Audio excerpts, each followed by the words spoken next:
The moment I pushed open the cabin door, something felt wrong.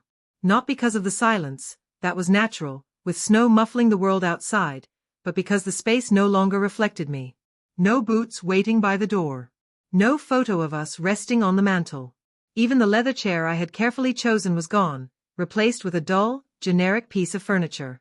Then I discovered the papers in the office drawer. A folder labeled property. Every document had been altered, reprinted, and neatly reorganized.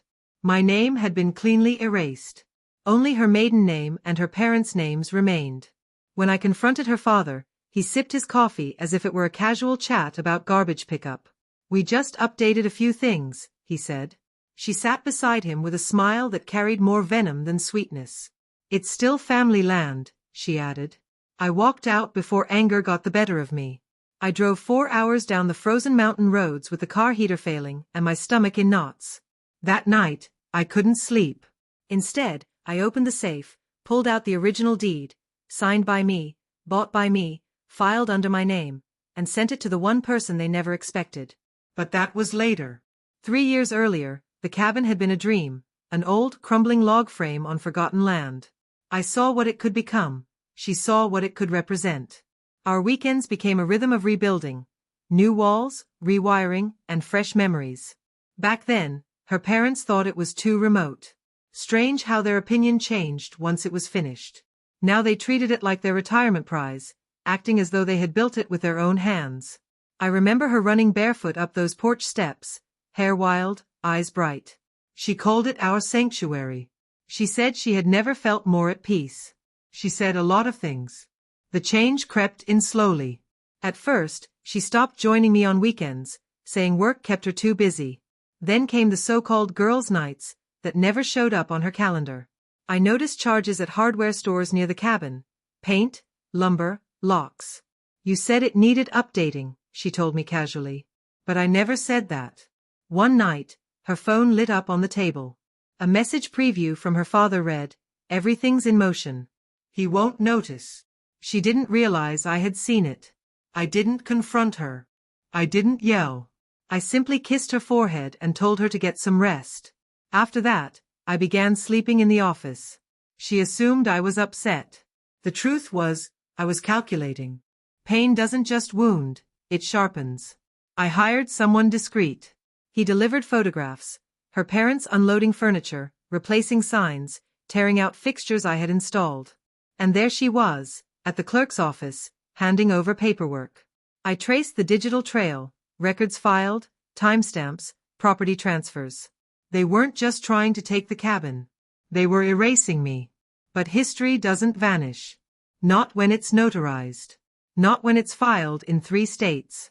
Not when the original deed carries my name, my ID, and my investment. They thought sentiment would hold me back. They forgot I was methodical. I kept copies. I documented everything. Then, I waited. The tip I sent was anonymous, just enough to spark attention. A routine audit revealed discrepancies, right on schedule. After that, I mailed the entire file to her aunt, a retired real estate lawyer who despised her brother, my wife's father. They underestimated her, too. She went nuclear, filed complaints, and demanded an inquiry. Her reputation alone was enough to freeze the property's legal status. That's when I arranged a dinner. A quiet steakhouse. Private room. I wore the same suit I had on when I signed the original deed. Petty, maybe, but satisfying. Her parents arrived smug. My wife showed up fashionably late, as always. I placed a folder on the table. My name was never removed from the title, I told them. You forged new records, hid them under a false trust, but public files don't lie, and neither does the person I handed them to. Her father reached for the folder, but I didn't let go. I've already filed a lawsuit. Fraud, theft, conspiracy. You'll burn through your pensions in legal fees before the trial even begins. He glanced at her. She looked at me. I was already on my feet. They're still fighting it. Last I heard, they were trying to mortgage their home to cover costs. Her aunt's deposition shredded their story. The judge called it a deliberate scheme to dispossess the rightful owner. I sat in the back row during the hearing, silent. She never spoke, only stared at the floor, her hands trembling. When the ruling came, I didn't smile.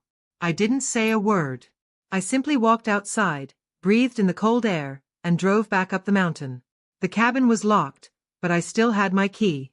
Inside, the leather chair sat under a tarp, untouched. I poured a drink, stood at the window, and watched the snow fall. You don't always need to raise your voice to be heard. Sometimes silence, backed with proof, is louder than any argument. They stole my trust, my time, and tried to take my home. So, I took everything else. And now, when she insists it's still family land, she isn't wrong.